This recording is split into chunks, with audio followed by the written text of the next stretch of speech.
Hello and welcome to the lecture for Chapter 16.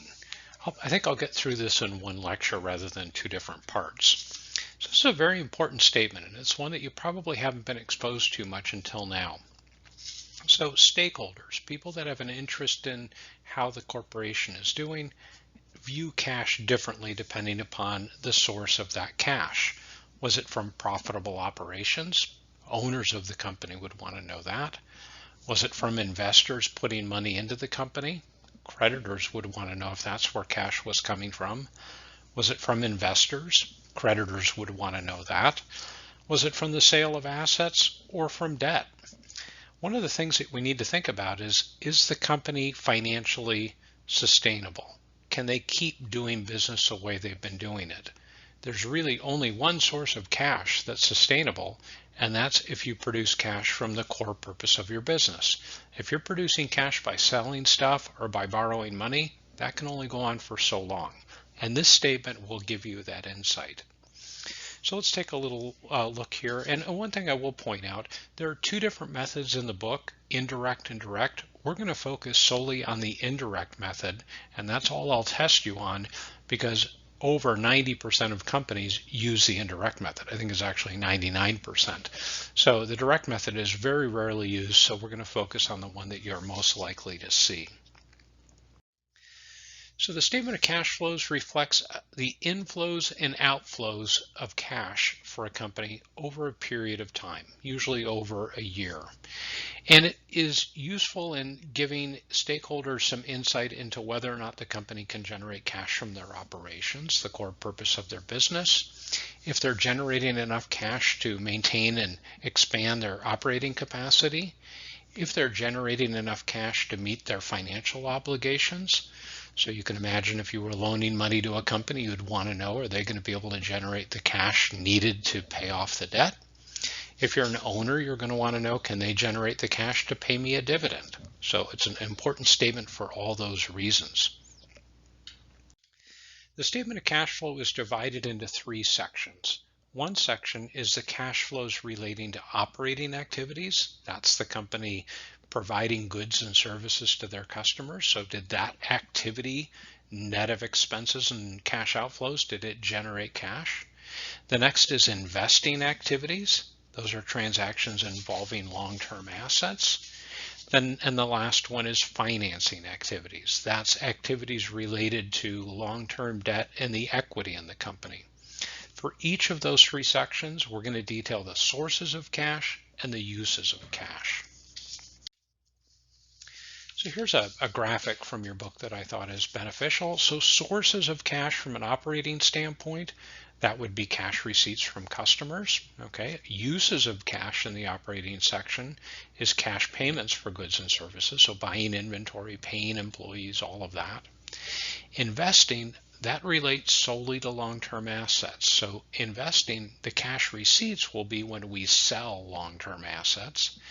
And uses of cash in the investing section would be purchasing long-term assets. In the financing section, sources of cash would be receiving cash by either issuing shares of stock or borrowing money. Okay. And then uses of cash in the financing section would be either buying stock back, paying dividends to our shareholders, or paying off debt. That's a better way of saying redemption of debt securities, paying down our debt, long-term debt. So the first section I want to talk about is the operating activity section, and that's the trickiest of the three, so we'll spend a little bit more time on that. So cash flows from operating activities is going to start with net income, and this is the indirect method. Okay, the direct method is who paid us and what did we pay, and it's very difficult to do with most accounting systems. That's why it's very rarely used. So the indirect method, we're going to start with the net income of the company, and we know from accrual accounting that net income doesn't equal net cash flow, right? Because we've invoiced people and they haven't paid us yet, we bought things and we haven't paid our suppliers yet. Accrual accounting means that what we recognize in terms of revenue and expenses isn't what we actually wrote in terms of checks. So we're going to start with net income and then make adjustments to it. So the first adjustment we're going to make is expenses, we're going to add back expenses that don't impact cash. The most common examples of that would be depreciation and amortization.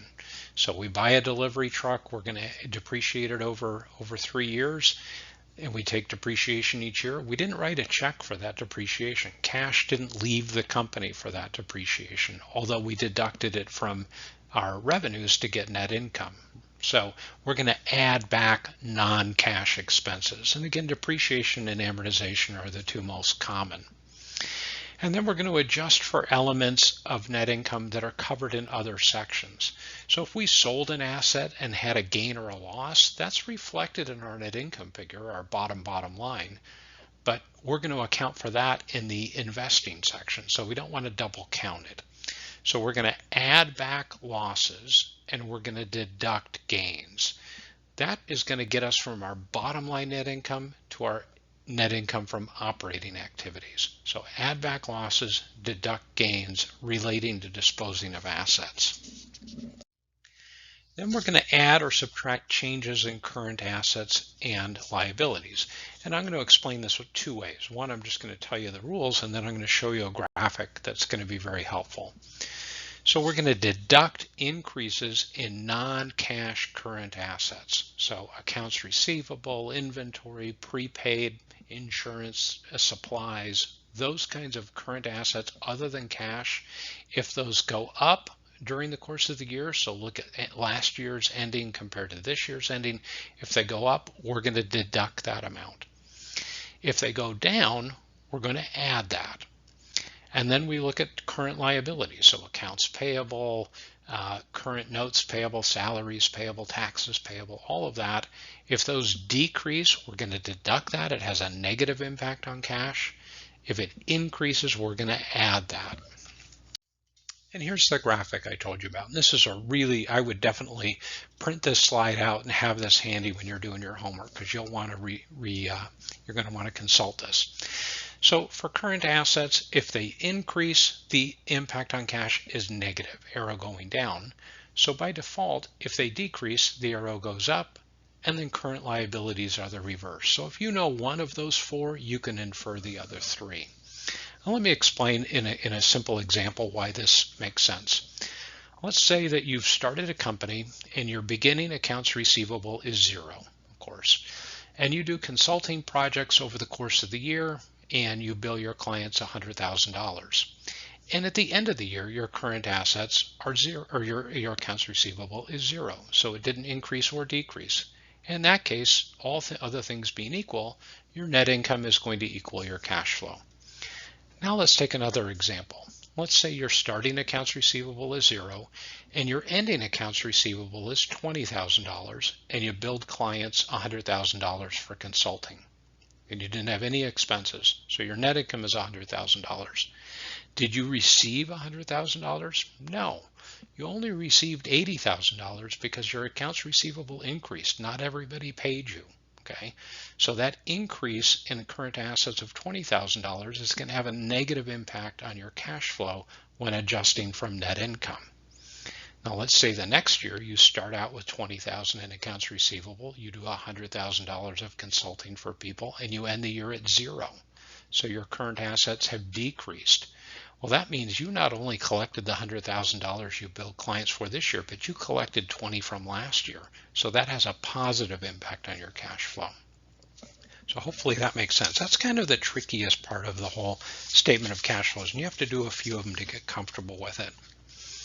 So the way that section is going to work, or look rather, we're going to start with net income. Here we've added back depreciation, because again, that $108,000 of net income, the $7,000 of depreciation expense was inherent in that 108 number. We're going to add back the gain on the sale of land, because we're going to account for that later.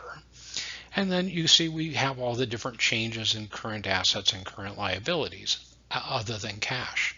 So we increase in accounts receivable, we deduct that impact. A decrease in inventory, we add that back because that's a positive impact. Decrease in accounts payable means not only did we pay for this year's purchases, but we paid down our debt from last year. That is a negative impact, a negative number. Increase in accrued expenses payable, that's a positive number. because we've increased our accounts payable. It has a positive impact on cash. And then decrease in income taxes payable. We paid this year's income taxes, plus we paid down some from last year, negative impact. So the net cash flow from operating activities is $100,500. It's good that it's a positive number. That's how we arrive at that. So the next two sections, investing and financing activities, we're going to look to the general ledger for the details on that, because there generally aren't an awful lot of transactions involved with long-term assets and long-term debt and equity, just a handful of transactions usually. So we can look at that in the general ledger to see what it is. So for investing activities, again, we're going to look at the section of the balance sheet that just relates to long-term assets. Did they go up, down? Look at the detail for that. Financing activities, we're going to look at long-term debt and stockholders' equity to see what the transactions were. So in this case here, another example from the book, we look at the general ledger activity for land and for buildings. And we see here that we sold some land for $72,000 in cash, and then we purchased some land for $15,000. So what we care about here is $72,000, not the $60,000 credit. So we credited land for $60,000. That was our cost of that land, what we had paid for it originally, and that 72 minus 12, that's where that $12,000 gain came from. What I care about here is not the $60,000 credit, but the $72,000 in cash I received. Okay. That's how we would have been double counting that gain if we used it in both places. And then down at building, we purchased a building for $60,000 in cash. Now next on financing activities, it looks like we had changes in common stock and we had changes in paid-in capital in excess of par. We look at those two amounts, it looks like we received $48,000 in total, $8,000 at par, $40,000 in excess of par, for issuing 4,000 shares. So we received $48,000. And then we look at dividends payable. We can see that we paid out $10,000 of dividends on June 20th, and then, on January 10th, and then on July 10th, we paid out $14,000. Again, we care about what is paid out. And then we look at our bonds payable. It looks like we retired $50,000 worth of bonds. So we paid out money to reduce our debt. So we look at the overall statement of cash flows. Again, it's got the proper header there, the name of the company, what it is, and what period of time we're looking at. We have our cash flows from operating activities, which I already went over in detail. We generated $100,500 in cash from providing goods and services to customers. Our investing activities, we had cash received from purchasing or for selling land, and then we subtract the cash paid for buying land and the cash paid for purchasing the building. So we have $72,000 coming in, $75,000 going out, so we have cash used for investing activities of $3,000. Then I have cash flows from financing activities. I have the cash received from issuing common stock, $48,000. And the cash paid out to retire our long-term debt, the bonds payable $50,000, and the cash paid out to dividends or cash paid out to our owners, $24,000. So I have $48,000 coming in, $74,000 going out, so I have a net cash flow used for financing activities of $26,000. So I have $100,500 minus $3,000 minus $26,000. The net increase in cash over this period should be $71,500.